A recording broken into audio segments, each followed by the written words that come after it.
الرحيم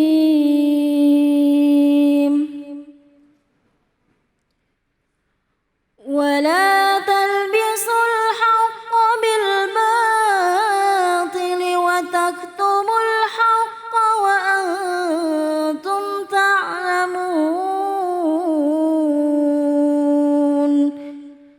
صدق الله العظيم.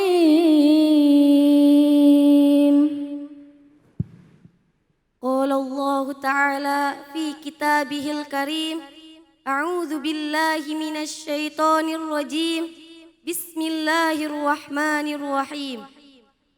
Wala talbisu, dan janganlah mencampur adukkan siapa kalian, al-haqqa pada kebenaran, bil batili dengan kebatilan, wa taktumu, dan janganlah menyembunyikan siapa kalian, al-haqqa pada kebenaran, wa antum, dan bermula kalian itu ta'lamuna mengetahui siapa kalian.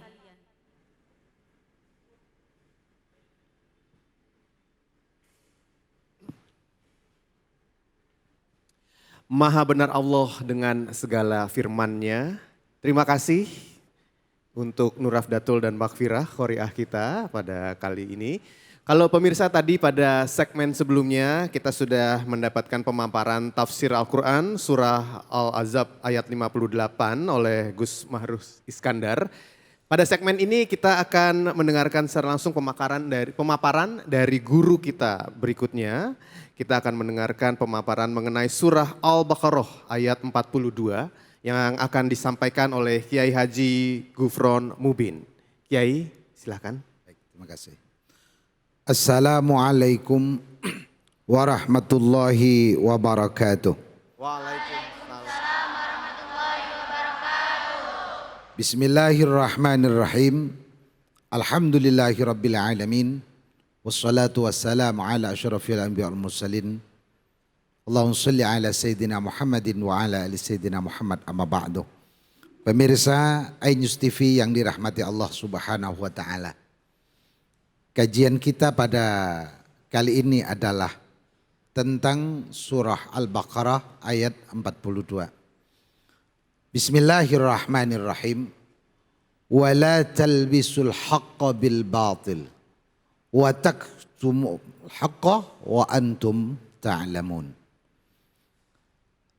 Ayat ini pada hakikatnya konteksnya adalah pertama dulu orang-orang Yahudi itu di dalam mengenal sifat-sifat Nabi Shallallahu Alaihi Wasallam jauh sebelum kelahirannya itu dinyatakan dalam Al-Quran ya'rifunahu kama ya'rifuna abna'ahum. Orang-orang Yahudi itu mengenal Nabi itu jauh sebelum dilahirkan, itu lebih kenal daripada anak-anak mereka sendiri terhadap ciri-ciri. Akan tetapi begitu Rasulullah Shallallahu Alaihi Wasallam dilahirkan dan dinyatakan sebagai seorang Rasul yang membawa risalah kepada umatnya, maka orang-orang Yahudi banyak mengingkari. Itu artinya bahwa mereka itu adalah orang-orang yang menutupi kebenaran dari apa yang. Lalu yang kedua, ayat ini menunjukkan bahwa jangan melakukan sesuatu atas nama kebenaran, padahal itu adalah sesuatu yang bertolak belakang dengan syariat, bertolak belakang dengan agama. Oleh karena itu saat ini banyak kita saksikan banyak gerakan-gerakan ya. Yang gerakan itu sebenarnya mempunyai satu tendensi terhadap kepentingan pribadi, terhadap kepentingan kelompok dirinya. Tapi dan perbuatan itu sebenarnya terkadang banyak merugikan orang lain. tetapi terkadang justru mengatasnamakan agama, justru mengatasnamakan syariat. Lah ini yang dimaksud dengan ayat wala talbisul haqqo bil batil. Jangan sampai mencampur adukkan kebenaran dengan melakukan kebatilan itu sendiri, tapi terkadang dilabeli, diberikan atau bahkan diteriakkan dengan kebenaran.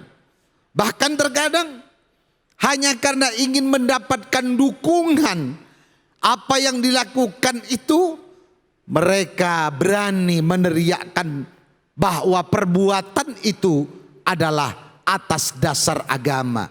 Sehingga siapapun yang tidak berkehendak atau bahkan yang menolaknya maka akan dicap sebagai seorang munafik karena tidak menyetujui terhadap tindakan-tindakan yang ia maui baik oleh dirinya ataupun oleh kelompoknya. Itulah kira-kira yang dimaksud daripada ayat yang kita baca pada saat ini.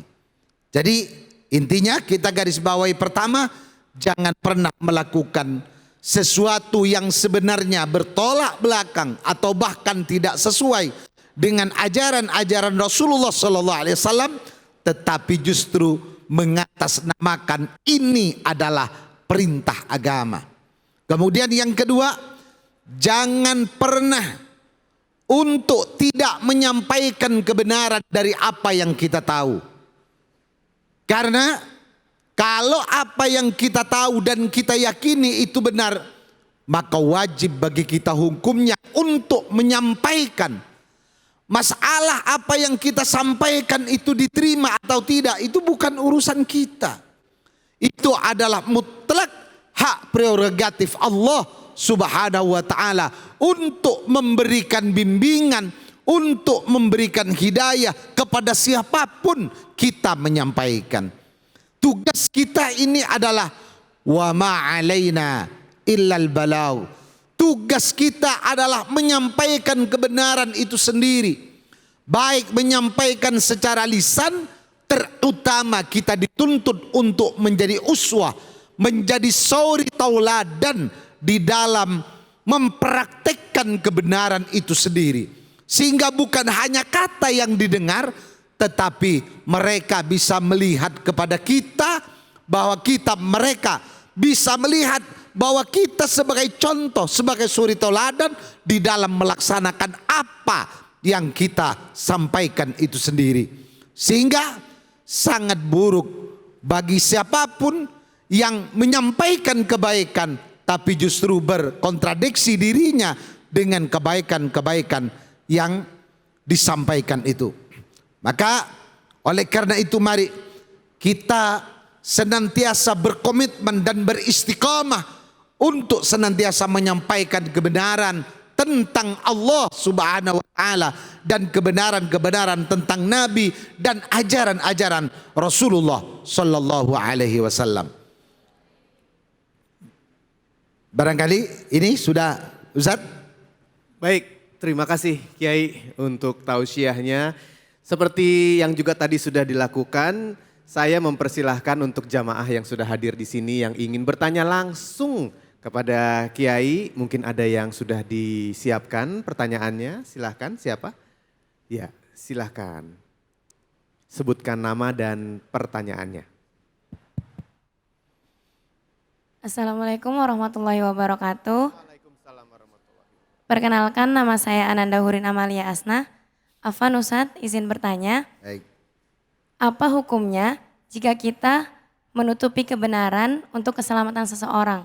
Atau biasanya tuh berbohong demi kebaikan. Iya.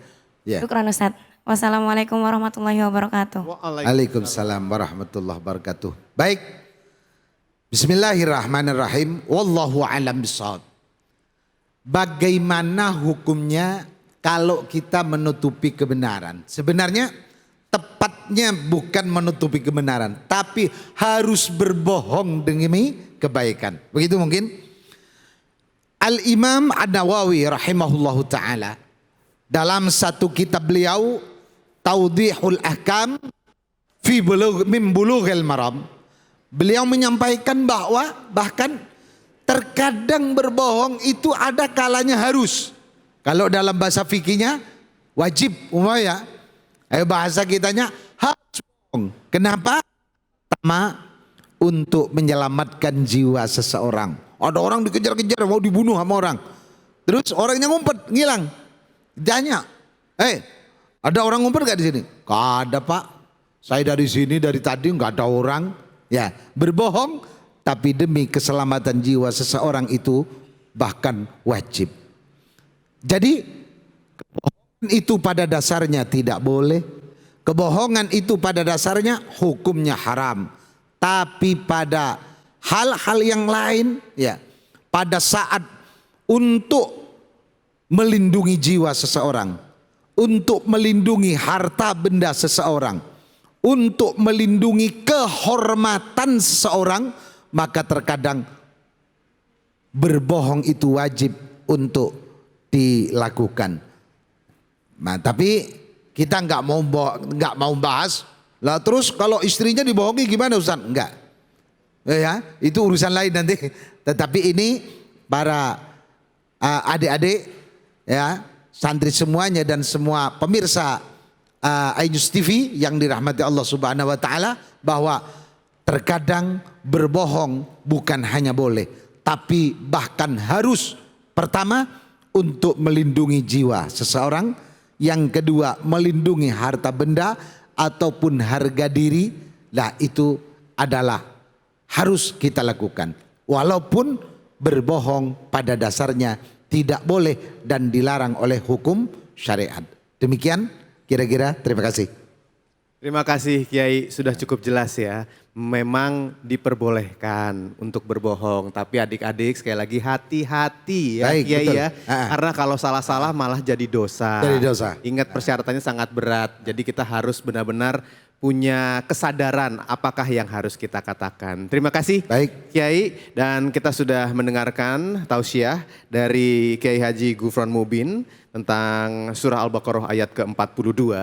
Berikutnya pemirsa, kita akan sama-sama mendengarkan tausiah sekaligus juga nanti akan ada tanya jawab dengan guru kita Ustadz Asnan Purba. Temanya adalah hukuman bagi orang-orang yang zolim. Seperti apa? Sebentar lagi. Tetap di Cahaya Hati Indonesia.